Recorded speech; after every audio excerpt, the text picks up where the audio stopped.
Now putting them back together is essentially the same operation. I'm going to take this, and this actually slides on this crescent moon shape, slides right back into your bolt, and then simply pulling back slightly on your spring will allow that to kind of fit in here. And that circle that's made here is where that bolt piece comes up through and allows you to, when you draw the bolt back, that's what's actually putting pressure on your spring itself. And so now with that being done, that's kind of the first step. I will simply take this, and this is where your trigger is, and that piece that I was mentioning earlier that a lot of people struggle with, and it'll be somewhat difficult to show it. See if I can show it. I can show it actually with the magazine in here.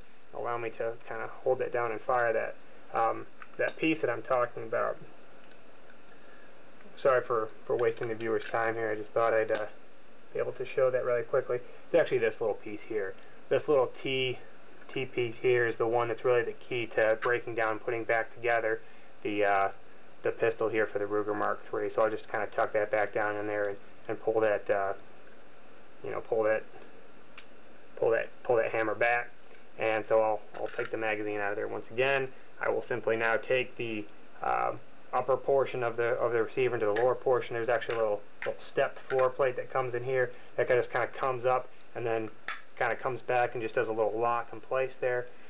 The next component is making sure that little lever that I just pointed out earlier is kind of free and clear, so now in the kind of hammer section is down, that'll allow the bolt to come right back into the pistol as such.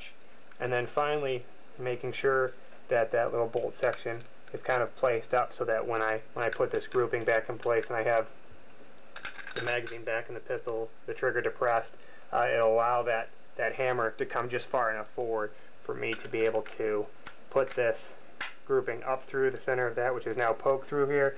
And if you've done everything correctly and you start to put this back into its place and then lock this down, you'll know that you can now pull the bolt all the way to the rear and it will lock open. If you've simply got that little black lever in the wrong place and it didn't set into your your mainspring housing area here well enough, you'll only be able to pull the bolt open like a quarter of the way, which a lot of people find frustrating. So the moment of truth, the bolt comes all the way back to the end, and it looks like I finally got it right, despite my better efforts here on the video. So that right there is your Ruger Mark III field stripped and put back together. And I do want to have a final mention of what I think is some over-engineering that looked good on paper, but in practice I haven't found to be that beneficial. First and foremost, as the bolt is pulled open, I'll be able to press to simulate that a round is actually in the chamber, and you get this little lever that sticks out that tells you both visually and also by feel that there's a loaded chamber in there. With a 22 round that fouls quite a bit, it's a real pain to clean this section after you have a few rounds through it, so it becomes very difficult to clean. And this firearm in general is very difficult to clean, once again because of all the machine surfaces inside of here. Now clearly it didn't stop me from buying any of the firearms. I'm just trying to share with the viewers at home what I see as some of the cons. I mean, it uses a lot of different types of ammunition. It's very robust. I consider it a great starter pistol for anybody out there, but definitely not a big fan of that.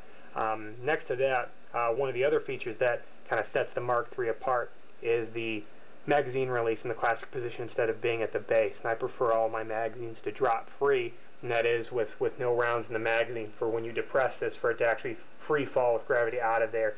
And with the 22 round being a naturally very dirty round itself, and that is, it fouls quite a bit, I found that with just a little bit of fouling, it becomes very difficult for the magazine to be removed on the Mark III. And so as I press this, first off, you'll notice it doesn't drop hardly at all. And this pistol is actually clean, and I've played with the spring and tried to put more spring pressure to get it to come out. It's just simply not designed the same way as most of your auto-loading pistols. So I'll actually prefer, now that I've played with a Mark III quite a bit more, my Mark II as compared to the Mark III.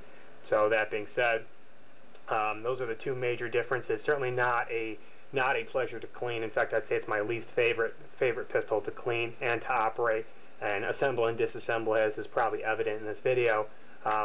You'll kind of get at least my 2 cents on it. But once again, it didn't stop me from buying it clearly. But between this one and the Mark II, I would certainly recommend to more more of the people out there are looking for a good starter pistol for a 22 that they opt for the Mark II version over the Mark III, but that's just my opinion. So hopefully you're able to learn something new from this video. Thanks for watching.